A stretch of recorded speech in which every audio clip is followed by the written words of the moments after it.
become involved, if you've ever been depressed in life or down in a big way, even campaigning with like-minded people, you gradually find, that if it's something that is bigger than yourself, it's outside yourself, then it will start to have a difference on your mood.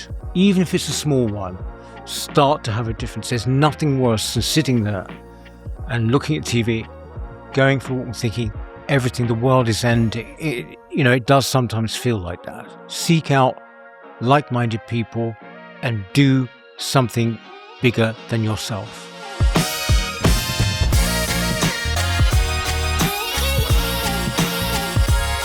So William Clouston, your friend, Yes, who was on the show, yes, I completely agree with you. He represents what I thought Labour was, or Labour used to be, which is where we share a lot of similar ideas. yes. We just differ on maybe some economic things. Right, yes. I would say that the way that the SGP has configured itself now is a little bit like, my parents' generation of Labour. I sort of quite leftish economically, but on cultural issues, they would now be considered to be more on the right, right? Mm. That's the SGP in a nutshell. But of course, sort of when it was like Labour, people didn't really even see that as being a right-wing thing. It was naturally the party of Attlee and right up to probably Callaghan, where they were patriots. It didn't mean that you weren't patriotic. It didn't mean you didn't care about these sort of issues about the country if you voted Labour at all. It didn't mean that at all. So I think that probably when you look now, this is when people talk about the red wall. That's what they're talking about, that kind of combination. The red wall is collapsing. Well, yes. I mean, yes. Unbelievable betrayal by the Conservatives back in 2019. Such an opportunity for this major realignment, not even attempted in the end. I think we've had a betrayal across the entire institution of government. We had Anne Widdecombe here recently, and she said she sees a world not too far away where the two main parties could end up being Reform and the Liberal Democrats, and there's an existential risk to both Labour and Conservatives. Yes, risk. Tends to suggest that we've got to save them somehow. But fair. Yeah, to themselves. Yes, I think that Anne's right there. It is quite extraordinary how fast things are moving in that sense. Or rather, it's a cliche, isn't it? But people say things move slowly and then suddenly. And I think with the Tory party, it's been around, the most successful political party in 200 years. And it really does look mortal now. And so it should. Tory party stopped being Conservative really, 25 years ago, more than. So I think it should be replaced by Reform. As for Labour, I mean, if it were extinguished forever, that would be something I would welcome as well. I'm in agreement. So, you've talked about the left liberal groupthink. Yep. Wanting to extinguish it, the threats and the risks of it. But my brother said to me something a long time ago. He's a traditional Labour voter. I'm a traditional Conservative voter. And he said to me once, and it always stuck with me, he said, to have a strong Conservative party, let's say small c for now, Conservative party, you need a strong Labour party to hold them to account, and vice versa. And as I've seen them come very similar, there's not much between the two parties at the moment. I probably want to start with a bit of a curveball question. What would a good Labour Party look like? What would a good leftist movement look like? Well, they're sort of almost asking me, how would I like my enemy to look? Well, let me throw some more context in that. Yeah. I think it was a John Major interview I listened to where he spoke very highly of Neil Kinnock. Right. And he said we had good battles. Yes. But I think without that battleground of ideas, you aren't able to sharpen your own swords. Yes, it's funny that they should say all that, because in fact at that particular time there seemed to be very little between the parties actually. And I'd say that, for example, from Blair onwards, the Conservatives more or less merged into a kind of sort of what Blair would have called the third way kind of approach to politics. My feeling would be, it sounds like I'm evading your question. I'm not really. These sort of things really increasingly feel beside the point. Okay. I mean, in the sense that, you asked me, fair question, what would a good Labour Party look like? Don't the Labour people need to hold the Tory people to account? I think we're almost past that. We're at such a state of crisis that, in fact, these questions start to kind of disappear in importance. And I think what really people are seeing now is that these two parties, in whatever guise they have been, have so badly served this country to the point of betrayal, that in fact we need not just new parties, actually, but we need a kind of new structure, even a new political structure. It's rotten all the way through. When one was first interested in politics, when I started the New Culture Forum, you would talk about things like all the institutions and the way that they've been captured by the left and all of this. And people would sort of go, yeah, sort of slightly skeptical, far less skeptical now. I think that people sort of understand that so much of, what we consider to be political power is now held outside Parliament. This endless bureaucracy, this endless quangocracy, which never seems to be taken out, despite what they say. So Parliament is now almost just simply a part of the whole structure. And the people who man the institutions of our establishment, generally speaking, think roughly the same thing about most things. And we've seen that, absolutely red in tooth and claw since the days of Brexit, for example. Whatever you think about Brexit, whether you were a Remainer or, Brexiteer, whatever, I was very active on the Brexiteer side. But, whatever you think of it, it became very clear, that the establishment generally, not just Parliament, but the civil service, the judiciary, and indeed the established media, they all sung from the same hymn sheet. And they were aghast at what had happened with Brexit. And they were determined in some ways to thwart it. That's how it appeared. And in fact, I think that's exactly what it was. They were trying to thwart it for the 3 years after that referendum. Since then, there's been really, no change in that situation.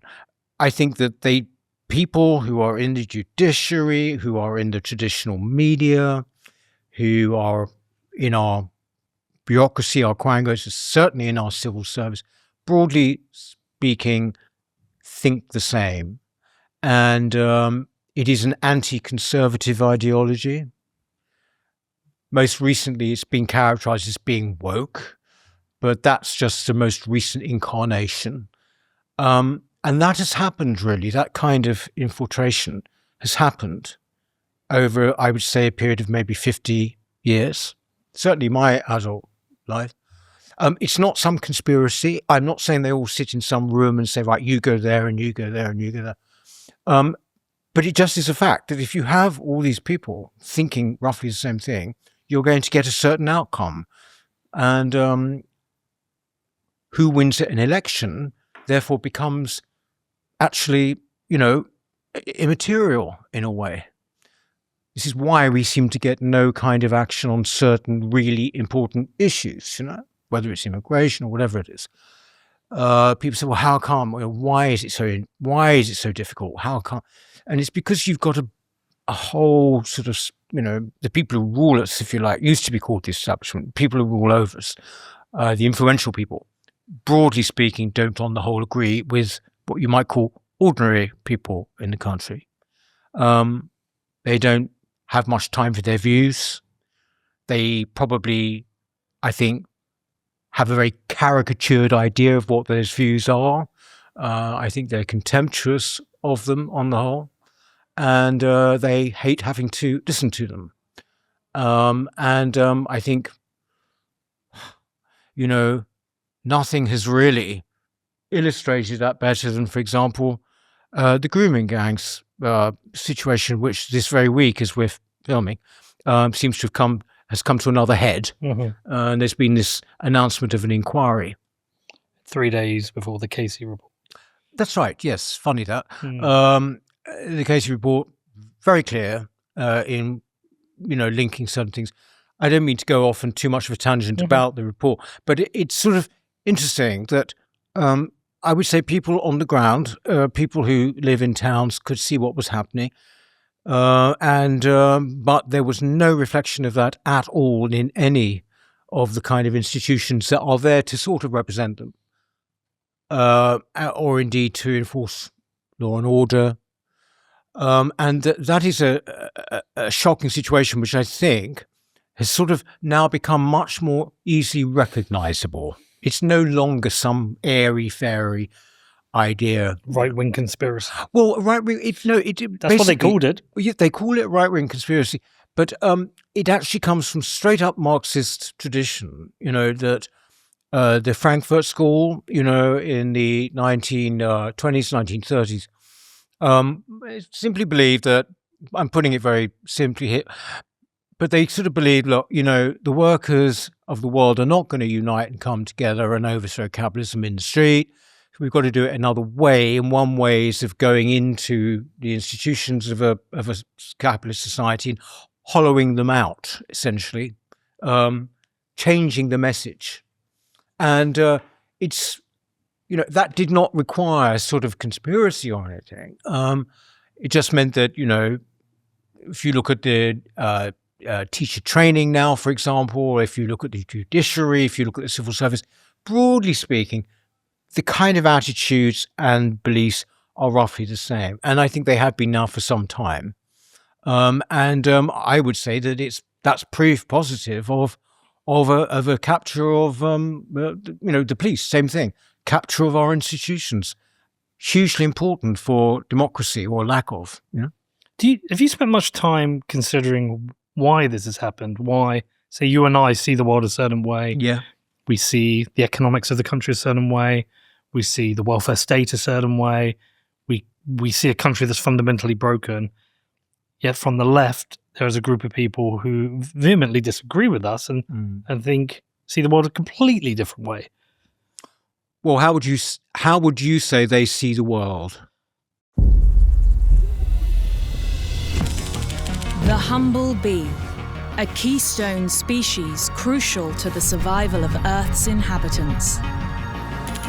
Here's how things would look if bees vanished. And here's how they'd look if humans vanished. But imagine if instead we became a keystone species by doing things the right way, by taking responsibility for our actions and becoming the solution. Iron mines the world's most responsible currency the right way. Because the future depends on it.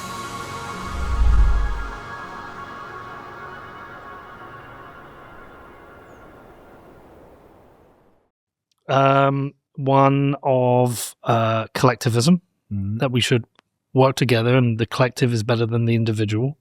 I think that's how they consider how the world should operate, and that the mistakes of the world are actually, the biggest mistakes come from pure capitalism. They consider it as greed and unfair. And there's lots of nuance to all of this, but it's from this.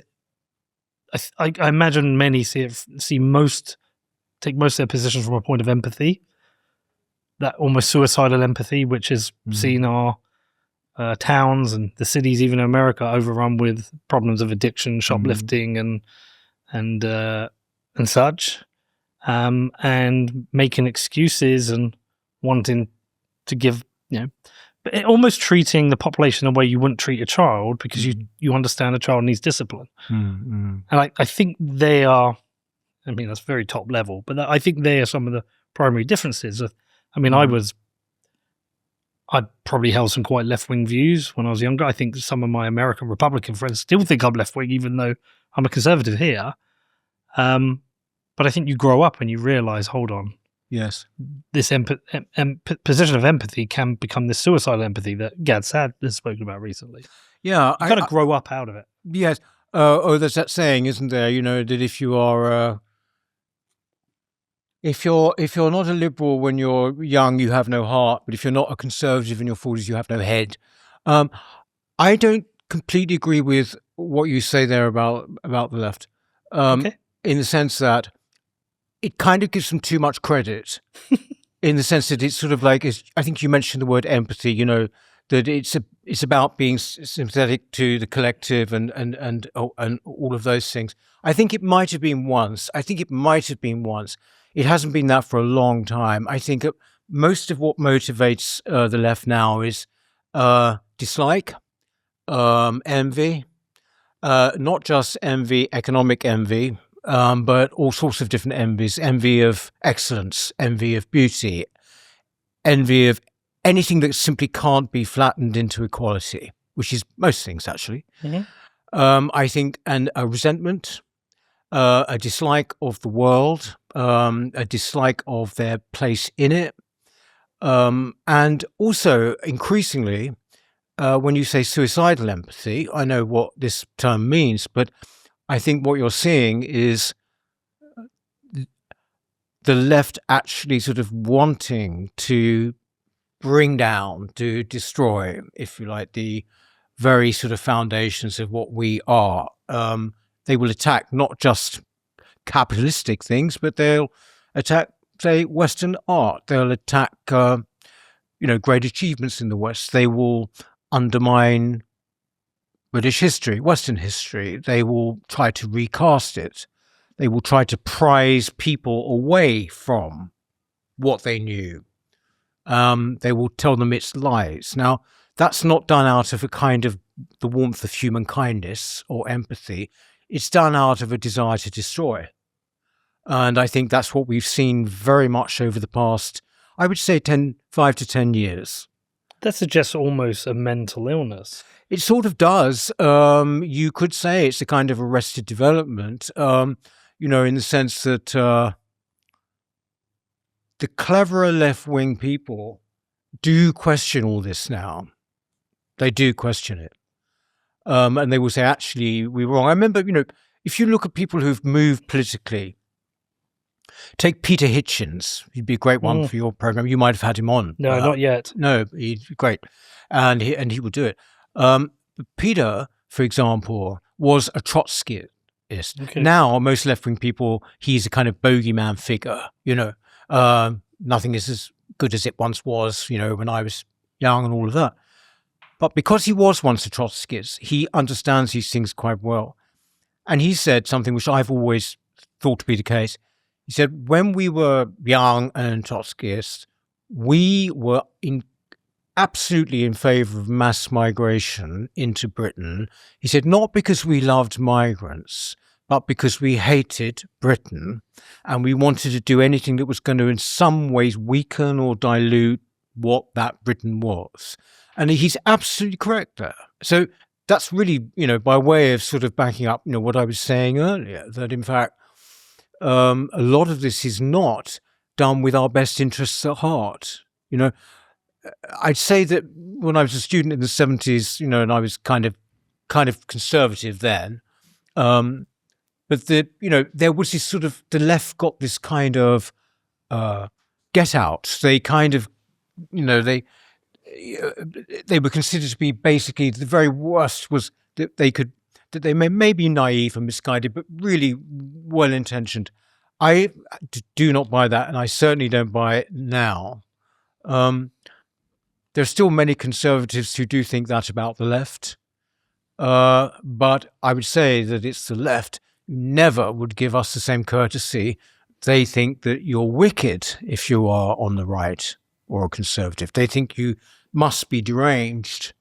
That's why they usually can't have anything to do with people on the right. Socially, they will put them at a distance in a way that I'm sure conservatives just do not do with the left.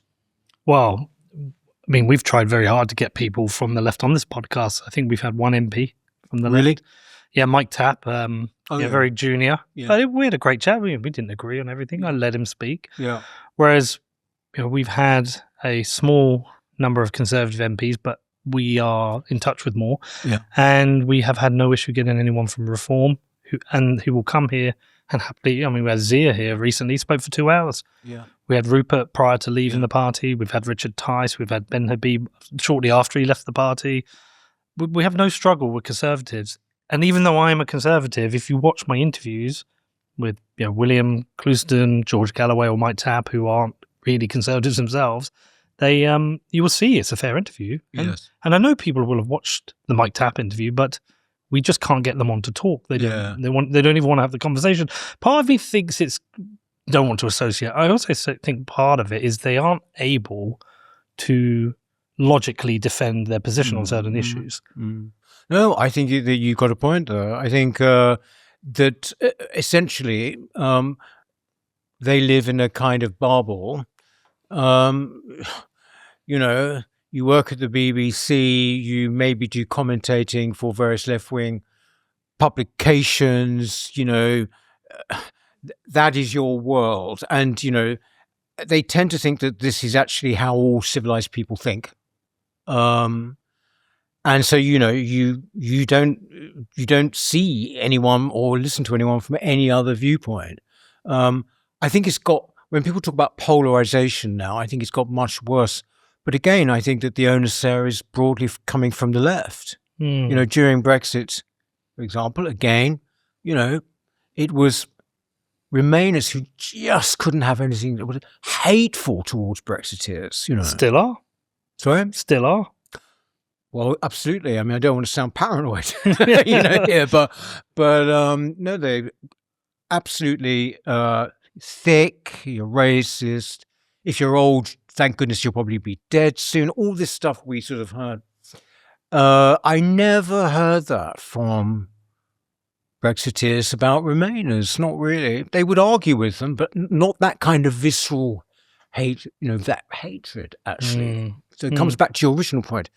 I don't think the left, if you can call Remainers left, broadly speaking, I think that's probably a misnomer, but, it's certainly not born of any kind of sense of great sort of spiritual empathy.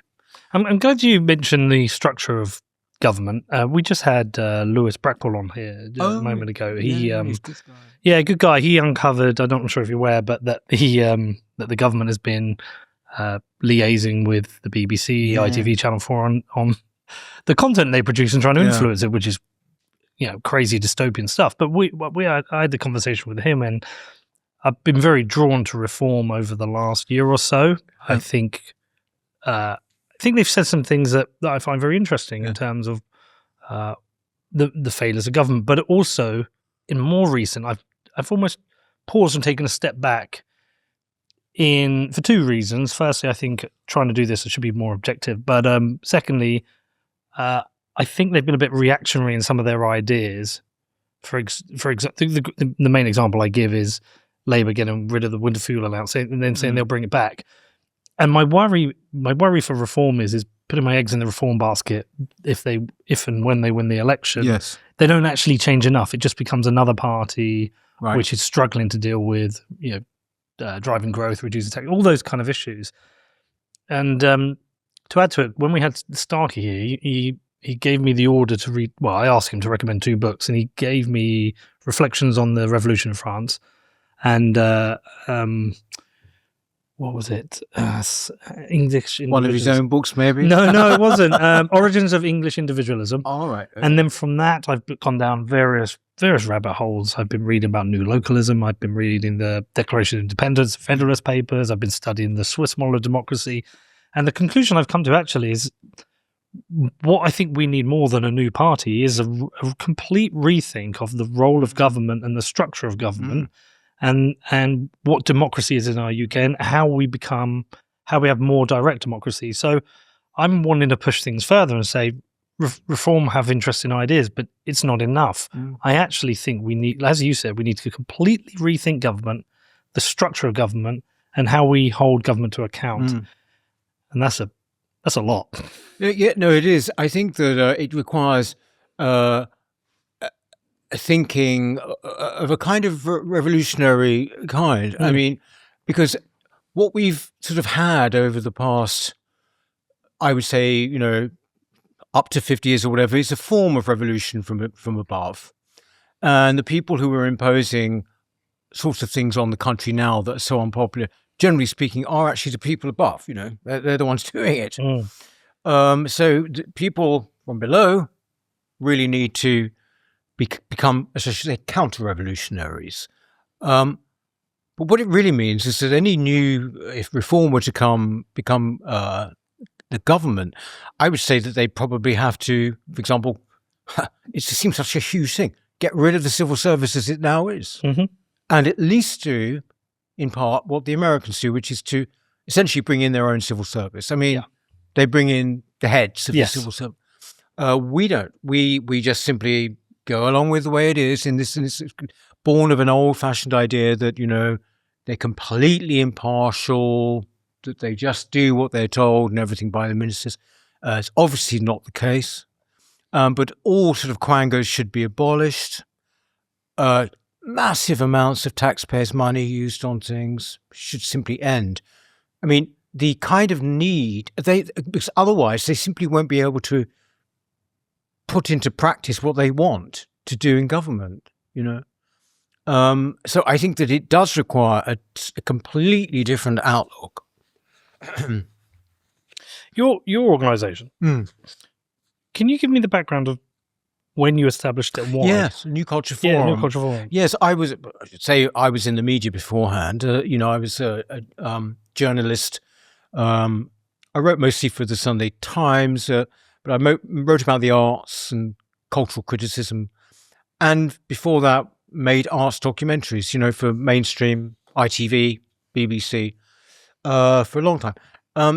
I started the New Culture Forum in 2006, so it's been going like 20 years next year.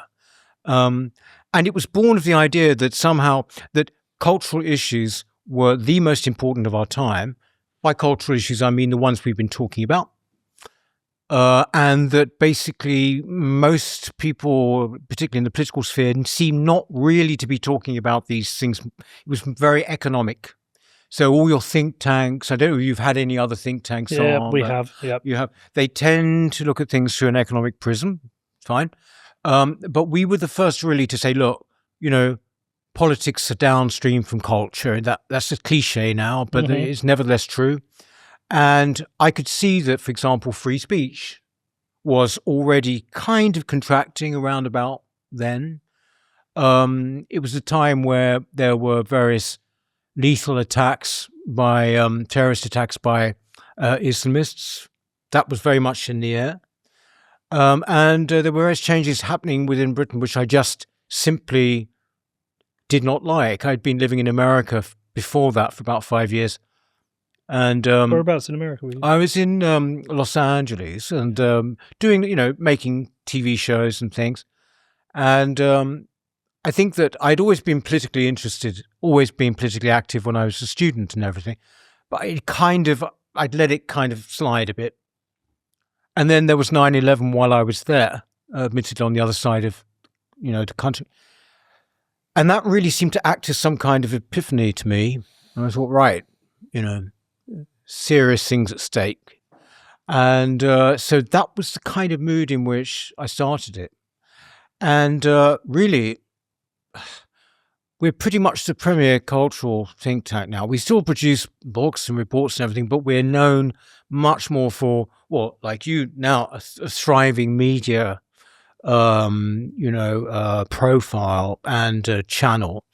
And also what we've done more recently, because I think this is why often think tanks don't go very far, is we've now produced a whole network of local branches, you see, around the country. We've got about 32, 33, increasing all the time. And these are just ordinary people who feel utterly despondent and, with the way things are going. And often, sometimes, they feel kind of pretty much alone because they're getting all these messages and they sort of feel, am I the one who's going crazy here? So we've got a big sort of following like that now, which is humbling for me, I have to say. But no, that's it in a very small nutshell, Peter. And now, I've been running it now for, 20 years, full time, with a detour in the middle when I was very involved with UKIP and then on the London Assembly with Khan, Sadiq Khan. And yes, so that's the New Culture Forum. Yeah, see, it's interesting you say despondent, how people feel. I mean, Connor here's my son. Oh. We had a conversation the other day. He was very despondent about the state of the country, despondent about his ability to buy a house, despondent about politics as a whole. Yeah, we had a good chat about it. And, I said this is a time to internalize it and then decide what you want to do about it. What actions can you take? But I think we have a despondent nation at the moment. Yeah. But I do think in some ways that is driving the conversation about culture. I mean, I know from when I was Connor's age and, in my 20s, well, even before my 20s, that cultural ideas around Britishness were kind of shamed. But now, with regards to culture, I'm thinking a lot wider. I don't think we have a strong enough culture of liberty and freedom in the country. No. But isn't it remarkable that you're saying that? Well, I think there are reasons. Look, firstly, I mean, I spent a lot of time in America, which is why I asked you, and I'm a big fan, we're big fans of LA. But they have a culture of freedom because they fought a war against us to remove us, and for reasons of not wanting to be ruled by a king over an ocean and have tax without representation, everything that went with that. And so they built their country, on the backs of the forefathers who, I know there's some hypocrisy with slavery, but at the same time, they wanted to build a country that was free from the threat of groups of men wanting power. We don't have that within us. I think we're a little bit more subservient here. But I wish we had a culture of freedom, and it really pleased me the other day seeing Nick Timothy stand up in Parliament and talk about free speech. The fact that we have to discuss free speech and debate it and kind of ask for it is a disgrace. No, he's very good on this. Nick Timothy, he's been on our channel and spoken at our events in the past. Funny thing is, you say we don't have so much of a feeling. We used to, in the not too distant past. I mean, I've made this point before, but do you remember the saying they used to hear, it's a free country? You used to hear the saying, it's a free country. Yeah, you do what you like, mate, it's a free country. Yeah, that doesn't exist anymore. You just don't hear it now. It's just stopped being used. There's a chilling effect. Yes, well, because basically it's not a free country. I mean, it feels like a post-revolutionary country now, hugely more restricted. And indeed, we didn't have, for example, whole sheets of hate speech laws, non-crime hate incident laws. What Nick Timothy was talking about the other day, I believe, and he's absolutely correct, is that there is something coming down the line which Labour are actually have put together. They put together this kind of committee against Islamophobia. And they're using this definition of Islamophobia, which actually not only doesn't make sense, but which is very, very dangerous, which goes, Islamophobia, I quote from memory, Islamophobia is rooted in racism and is a form of racism which targets Muslimness or expressions of perceived Muslimness, right? So that pretty much is all-encompassing.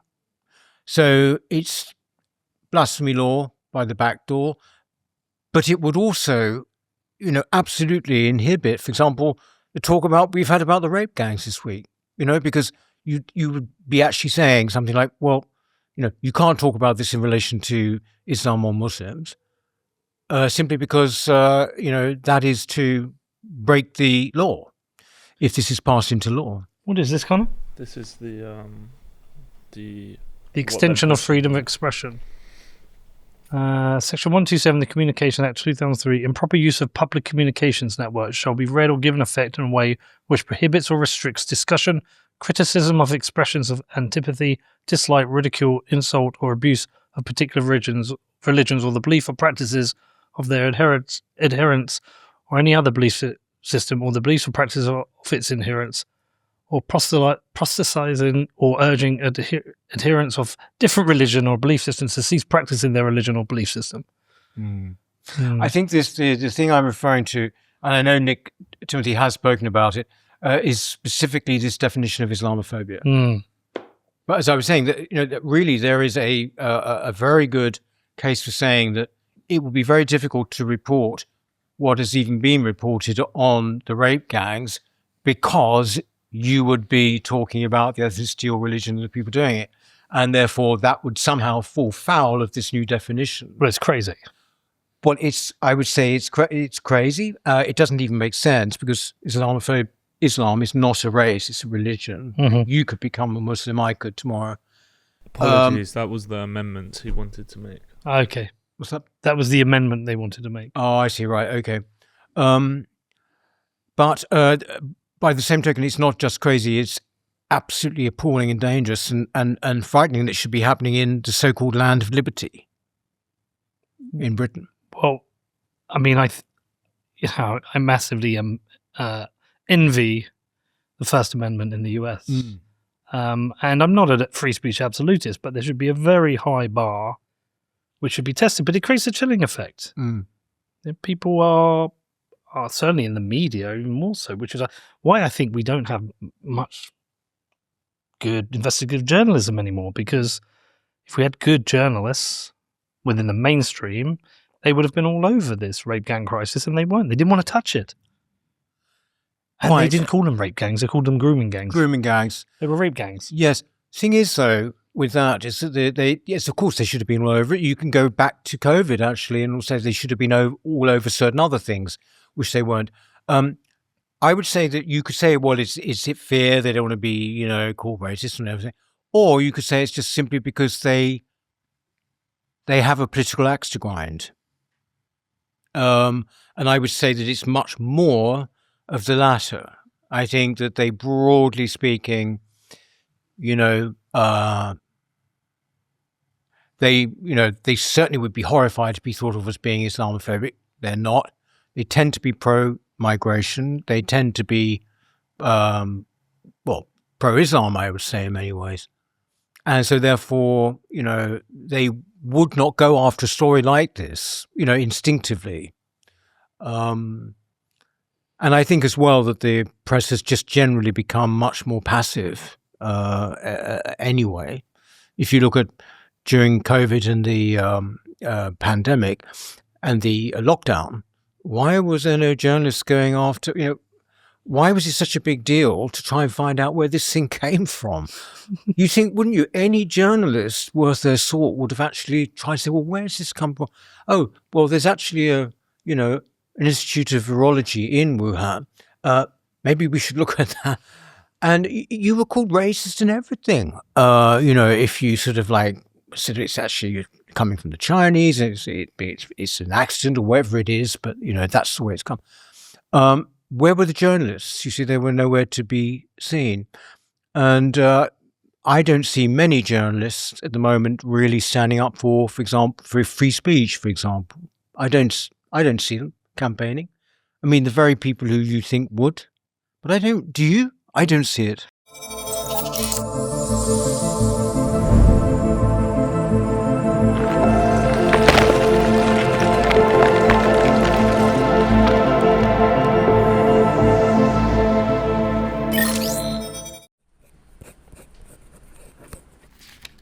very important that you don't lose this, okay? This is your inheritance through Bitcoin.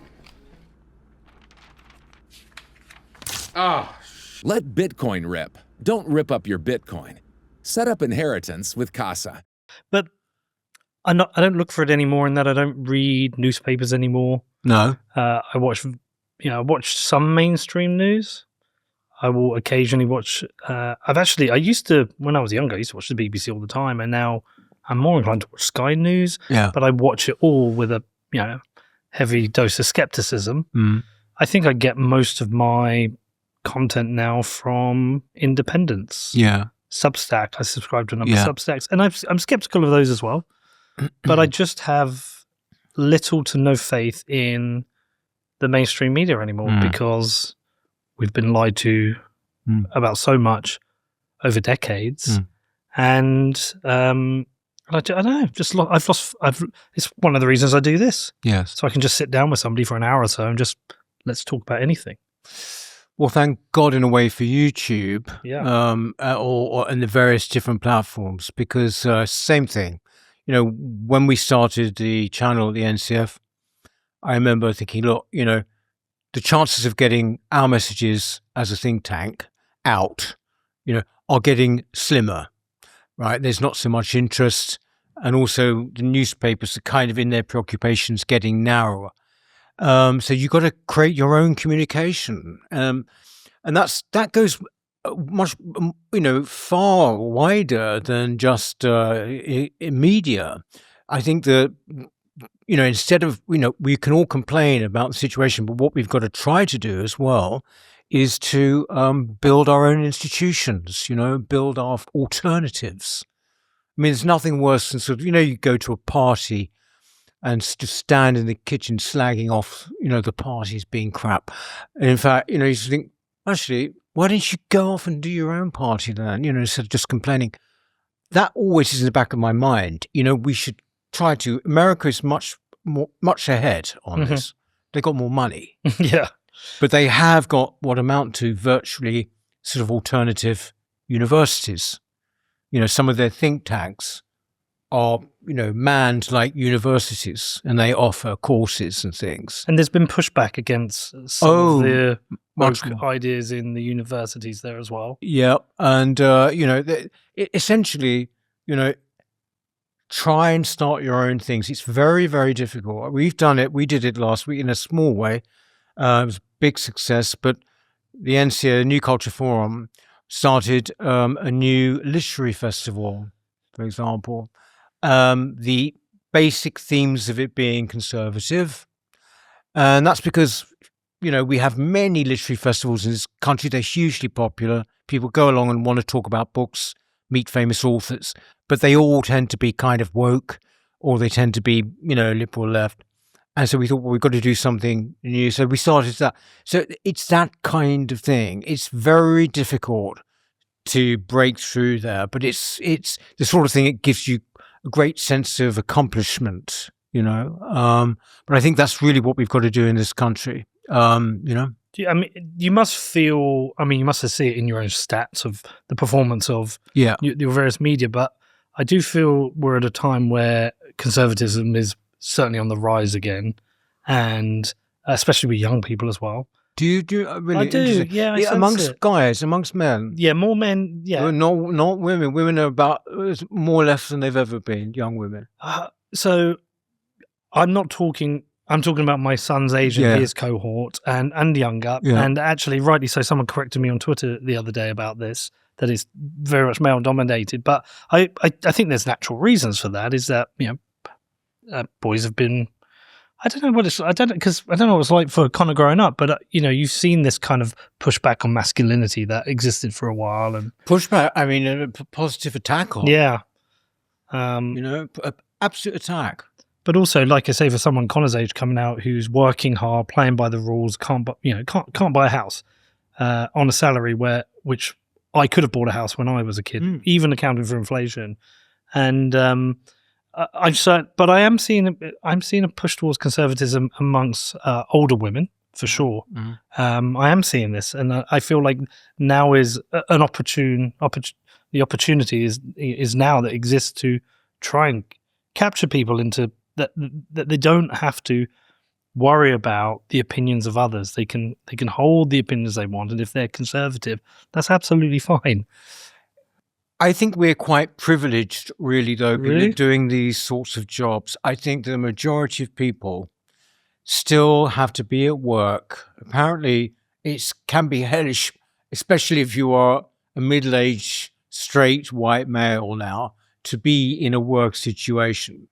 Because the whole direction of the policy of not just the public sector, but the private sector, is to sort of minimize you and your influence. You will, in some way, you are to blame, basically. That's what is subliminal throughout all of this.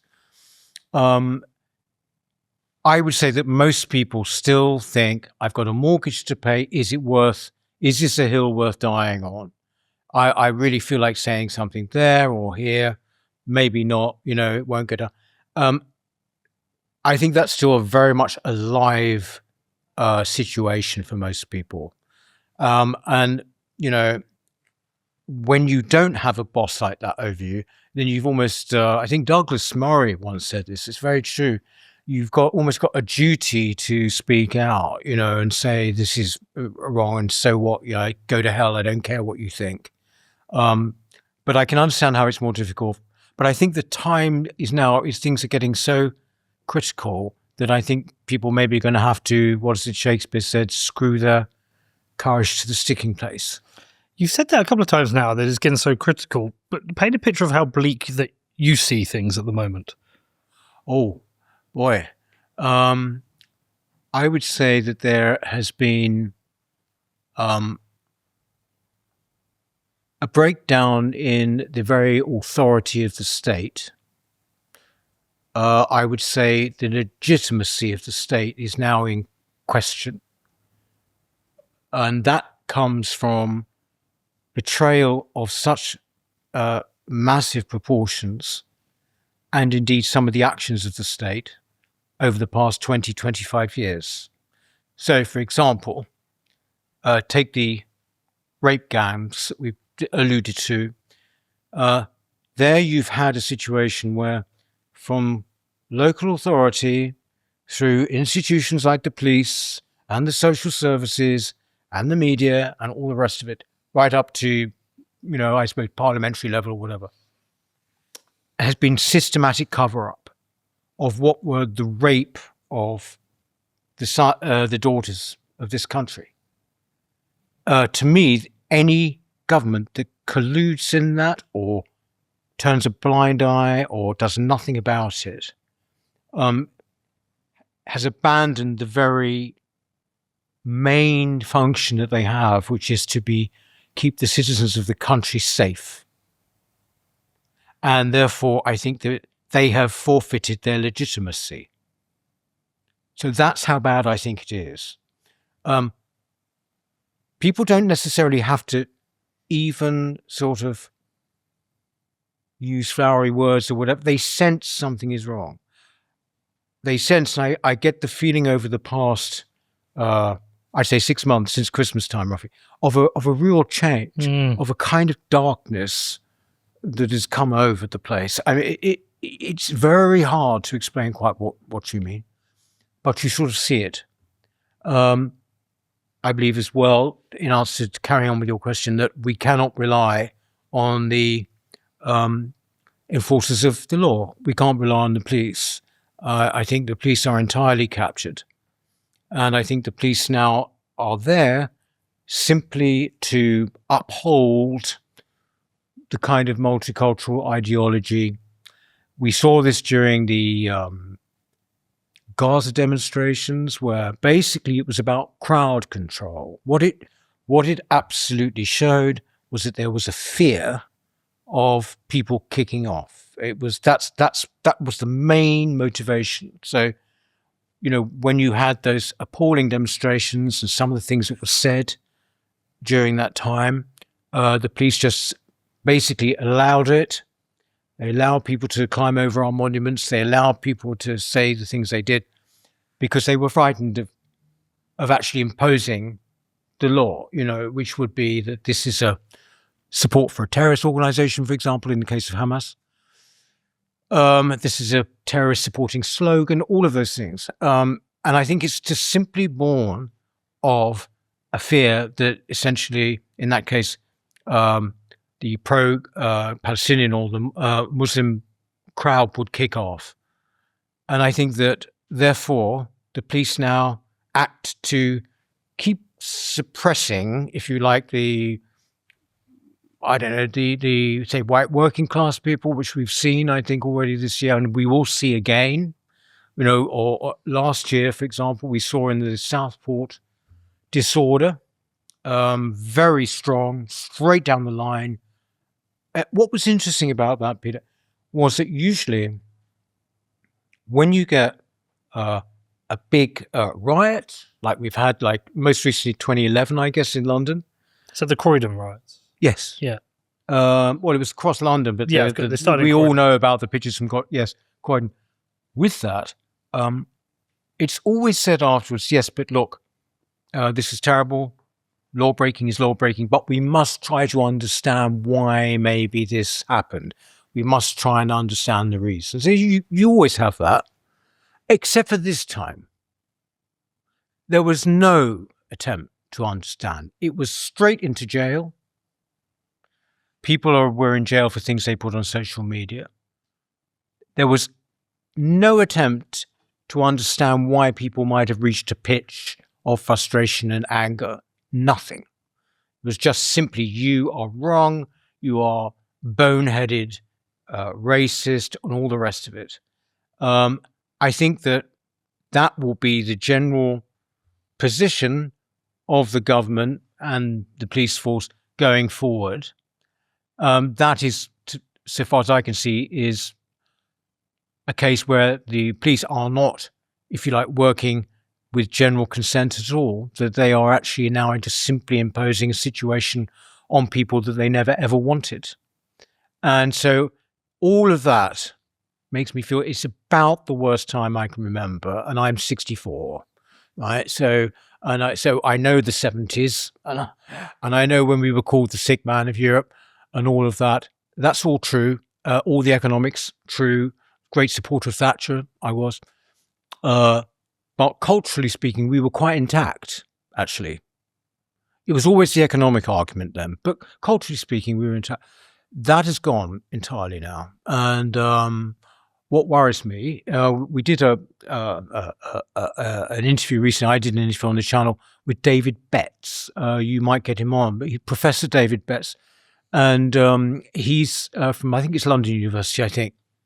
But he's a sort of specialist in, things like riot and disorder and modern warfare, should I say. And it was all about the possibilities of what is Britain heading for civil war. You're seeing this a lot more on social media, I think. Yeah, I'm hearing this. I don't.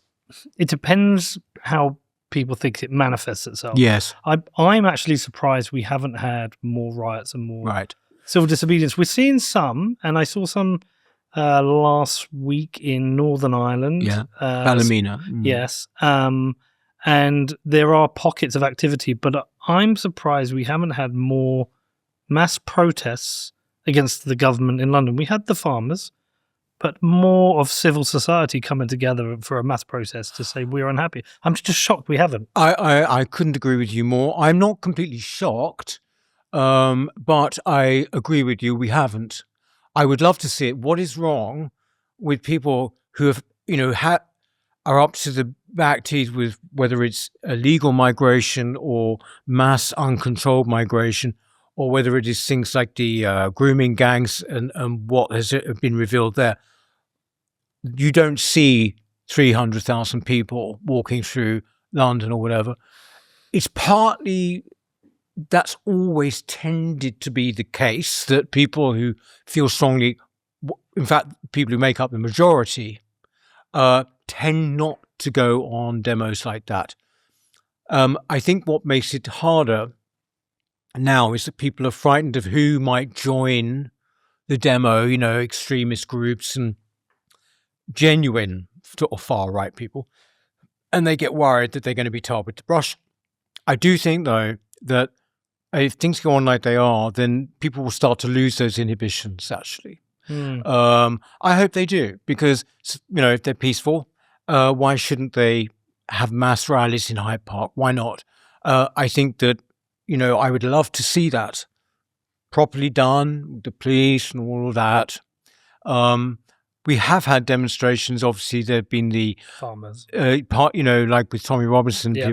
But I mean, sort of bigger, wider ones. You get these hundreds of thousands of people. And I think that somehow people have got to say, right, okay, there are drawbacks to this, but you know what? They're going to call us terrible things anyway. Yeah. So frankly, let's just go ahead and do it. Become more visible. People have got to be more visible, I think. Yeah. So whilst it's bleak, is there anything that also, do you take optimism from anything? Because I'm actually because it's bleak, I'm so optimistic, because I'm meeting so many people who are fed up and pissed off, and it's not just reform voters, it's conservative voters who are considering reform, it's Labour voters who feel politically homeless. I can't do anything with the Lib Dem voters because they're and the Green voters, but I'm seeing a broad range of people who are fed up from a broad range of age groups and a broad range of economic classes. Yeah. It's everything from working class to the very wealthy, all feeling screwed by the system. That's the thing that's given me optimism, is that it could be something we could unite around. I heard that in Ballymena that both Protestants and Catholics were coming together to protest against mass migration there. And I thought, wow, has this become a unifying force for people to forget certain differences because there's a bigger picture and mission here? So I take some optimism from that. No, I think it's a very good point. I mean, particularly the one about the Irish. I mean, yes, you saw those people who were, would have been absolutely at loggerheads, being united by their desire to save their country from something outside that they felt was being imposed upon them, and which is, by the way. And this all happened so unbelievably fast. When I say optimism, I think it is, it is very hard to be optimistic about the current situation, except for the fact that, like you, I meet very good people, younger people, incredibly talented, some of them, many of them are involved with with the NCF, who have grown up during this whole time of basically being told, you're British, so you're crap, your country's rubbish, your history's rubbish, you are the root of all problems in the world. Despite that, they have somehow managed to slip through the net and care about this place and are very, very articulate indeed. So that's good. The other thing is, if I want to sort of like not go to bed at night feeling that all is lost, which I don't, is that I was very involved in Brexit. When Nigel Farage started UKIP in about 1993, I believe it was, you were considered a total nut job if you wanted to leave the EU. It wasn't even on the political, sphere. It was just not part of it. And that was the case right up to about 2010, I'd say, that you were still considered like you got screw loose. And here we are. Whatever's happened since, so forget that point, we did vote to leave. So in other words, things can happen like that. Things can happen. If you'd said to many people in 1978, this country's just had it, forget it. It's just on historical decline, then of course, people would have believed, yes, you've got to, obviously. And then along comes Thatcher, for better or worse, and things did change, whatever you feel about it, out of all recognition almost. So in other words, it can happen. Well, the particular problems we're facing now are, enormous, not least demographic change, not least massive cultural fragmentation and all of that. But, as you say, the Irish came together on this issue. So, one always, I just, basically appeal to people to protest and be more visible, just like they've done on demonstrations over the past 2 or 3 years in London on different things. So therefore I care and feel that actually, what people do can have a difference. How much of this is downstream from education itself being broken? How much is the institutions of education been captured? And I also, again, I think across to America and think how patriotic they are. I'm pretty sure they pledge their allegiance to the flag in the morning at school every day. Maybe I've seen that in films. They teach about the history of their country with pride. When you did history at school, did they teach you much about British history? Do you remember? A little bit. I would say 60% was in a negative context there. Really? I would say so, yeah. I mean, we did probably did Henry VIII, yeah, old history, but also in context of like colonialism, right? Yeah. I don't feel like the education system is serving the best interests of the country anymore. Oh no, it's completely not. And in answer to your original point, yes, of course, everything flows from it. I mean, we've now got the most left-wing younger generation that we've ever had. It's hardly surprising, and it's not necessarily their fault. They've been, it's certainly not their fault. They have been taught that we are, terrible.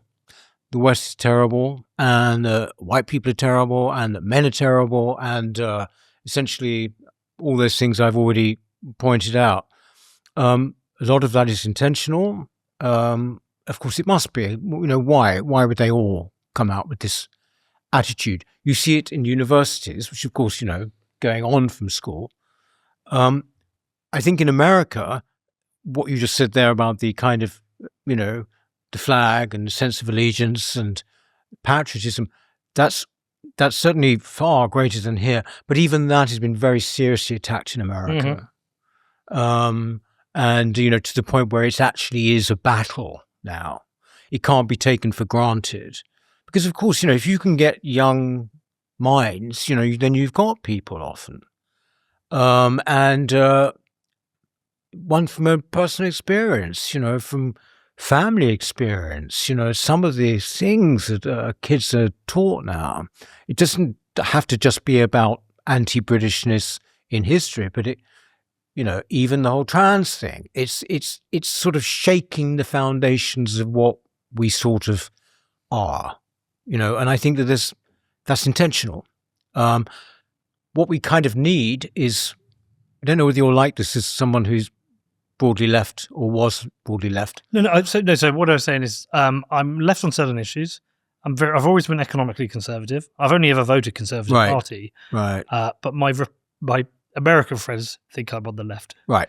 Well, remember the miners' strike in the 1980s? Yes. The Prime Minister Thatcher saw it as being crucial to the general battle. We sort of need something like that with the education unions in a cultural way. There needs to be some battle to basically wrest control.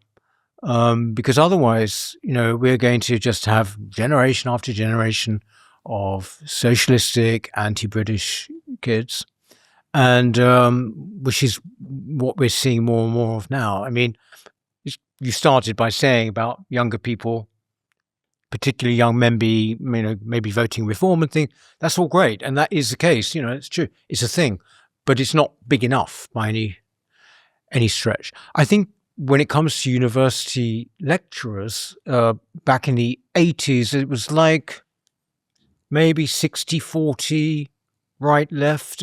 Now it's something like 85% left, identifying as left. I also just want to add, I think without the education, I think young lads are at the risk of maybe going too far to the right, going down the rabbit hole of social media and who via whom sort of thing? I would say just via social media. I think a lot of the stuff that's pushed now is quite heavy, And is this like the Andrew Tate world? Yeah, and I can even find myself maybe having to check my own thoughts because you can easily get pushed down that rabbit hole. Yeah.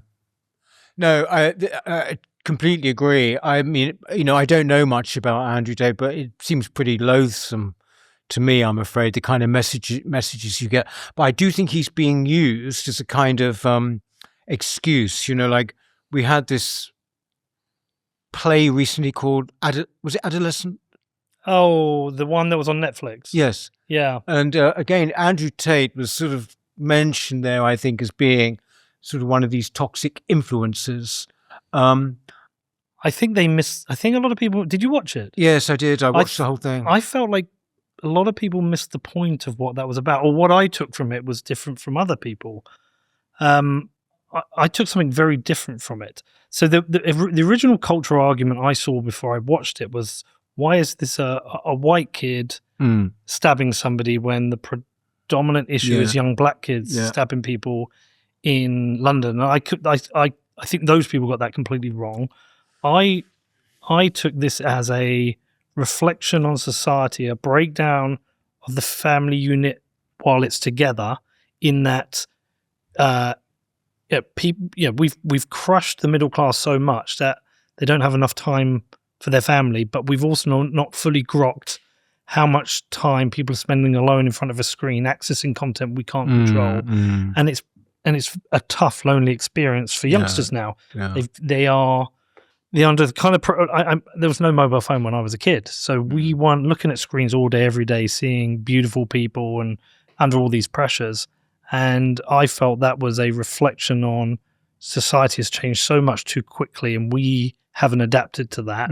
And that left a young, vulnerable person to be educated by a screen rather than a family unit. That's what I took from it. Yes. That's a huge part of it. I do think it was sort of a bit of a straw dog, a straw man, should I say, that they held up, in the sense that it was the kid. That isn't the main reason for kids, as you just said, stabbing people or murdering people or whatever.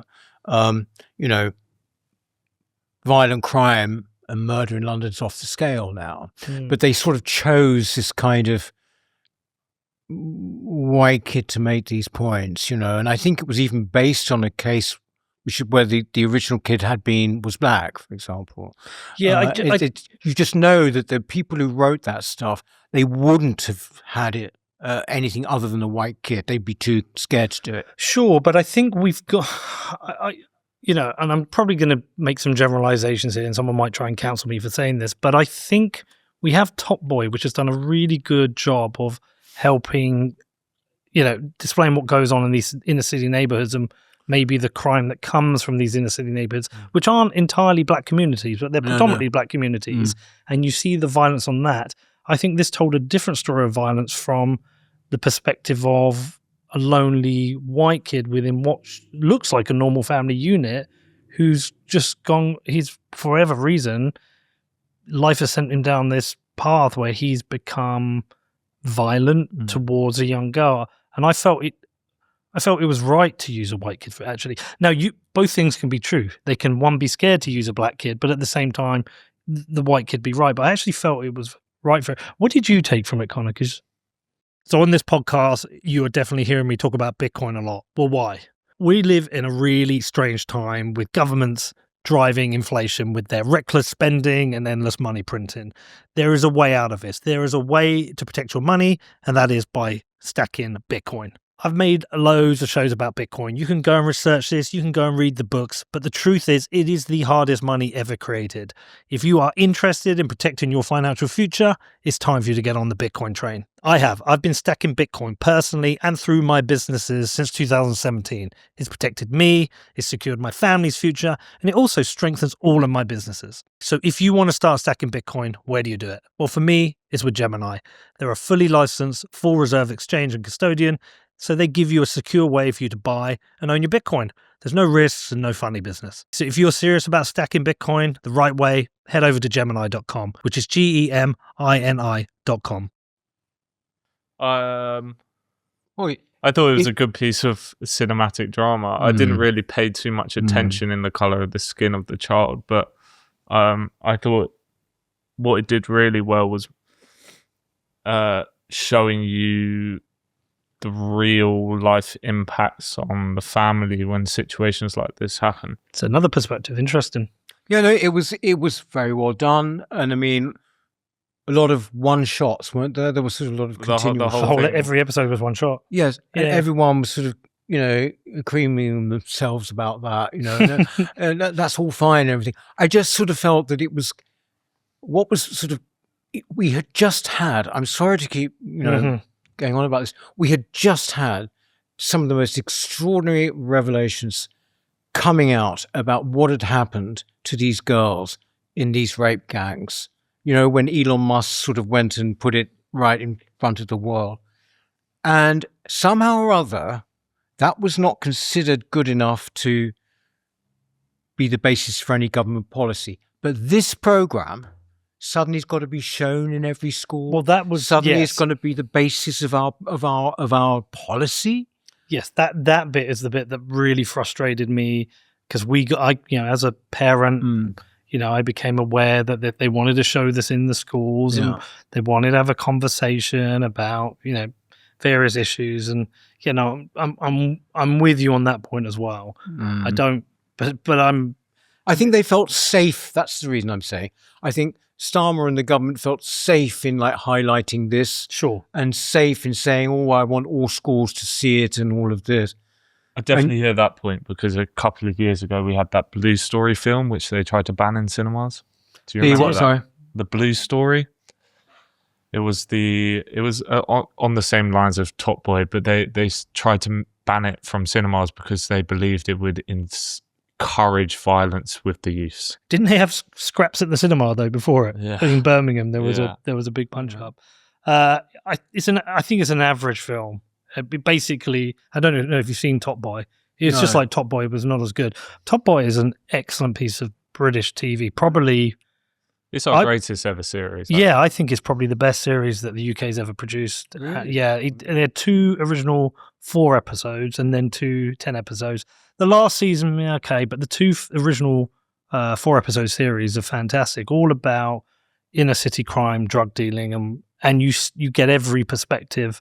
You see all these young kids with their, you know, no dad being around, an older brother raising the younger kids, and who the role models are, and seeing the nice cars and the shoes, and being tempted. I think it was gritty, raw, and they've done their research. It was fantastic bit of TV.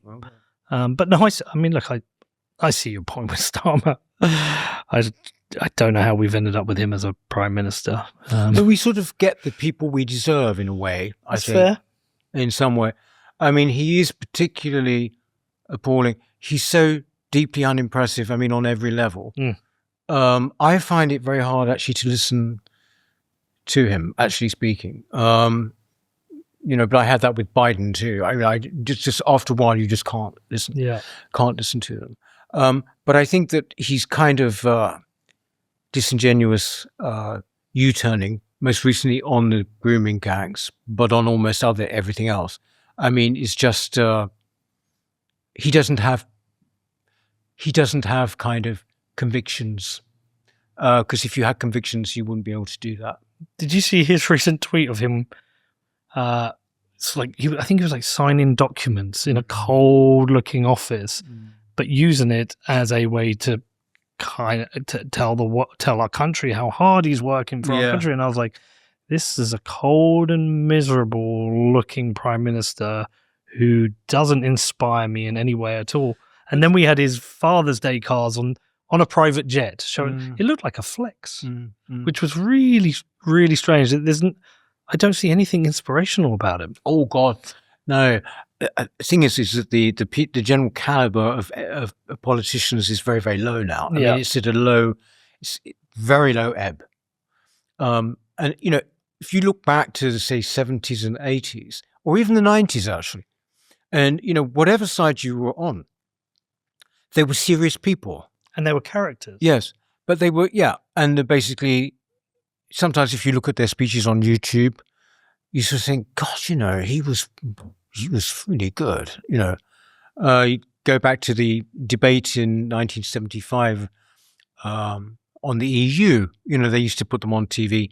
Peter Shaw on the one side, I think it was, and a brilliant Labour, brilliant speaker, erudite, very good to listen to. That's all kind of gone. And then you sort of say, well, actually, who would go into politics now? If everything that you've ever said, written, is going to be kind of, dug up, why would you do it? And for relatively little money. Yeah. Why would you do it? What kind of person is going to do it? So consequently, you're actually getting kind of low grade people across the board. It's not a party thing. Well, one thing that gives me hope is there are people who are so fed up in the country who've made their money, who've been successful, who can't be cancelled. Oh, yes. No, who are switching in. Rupert Lowe is one example. I don't agree with him on everything, but I know the one thing I trust about him is he's there for the right reason. Yeah. We also had Andrew Griffiths in here the other day, the Conservative, again, already made his money. My hope is we have enough people who are fed up, so sick of this, but they're wealthy, can't be cancelled, are going to go, well, I'm going to have to do this. I have a duty and a responsibility, because the caliber is horrifically low. Yes, it is. I think that is a very, very good point. Also, they've got life experience as well. These people, if you look at the average front bench team now in Britain, they are, what people call spads. They've only ever been special advisors to politicians, total political animals inside and out, dull, therefore. And again, very much with a kind of groupthink. And it's great to have people who've actually done something in the world. This is actually the same as well when you look at the Republicans in America, whatever you think of Trump. There are, it was very exciting when Elon Musk became involved, I felt. Yeah. And the same with Vivek Ramaswamy. I don't know, he seems to have gone into the background a bit, but... Well, he's gone to become, is it governor of Ohio or mayor of Ohio? Right. So I've interviewed Vivek twice. Yeah, but I mean, again, very highly successful, but, you kind of are interesting.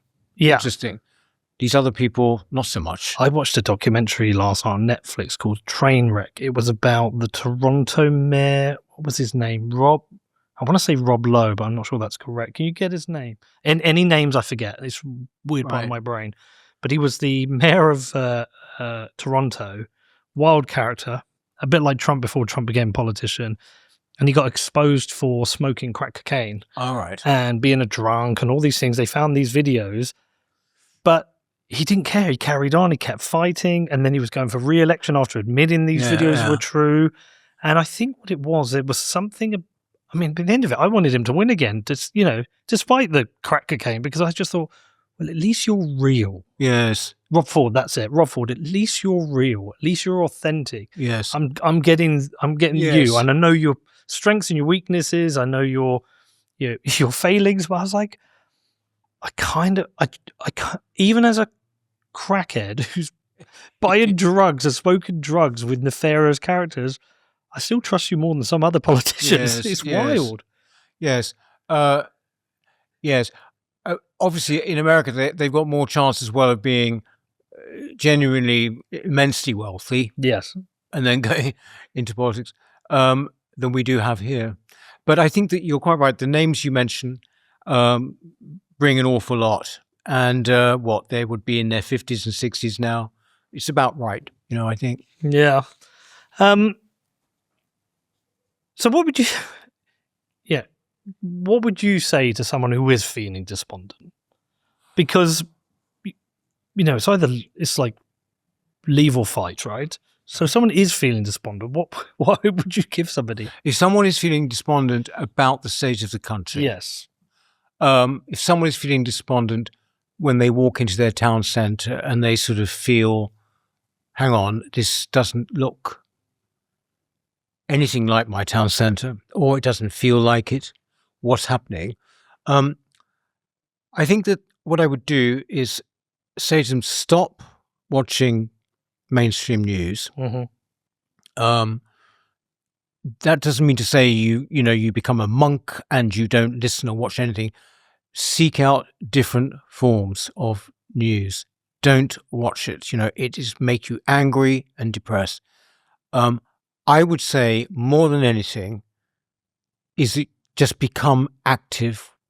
I mean, if you are a supporter of reform or something like that, or if you're thinking of get involved with reform, if you want to join one of our branches, just get in touch with the New Culture Forum. But do something, meet like-minded people, because there are a lot of people, as I said earlier, who are basically on their own and feeling that they are living, that they're sort of maybe a bit insane because all around them the world seems to be going crazy.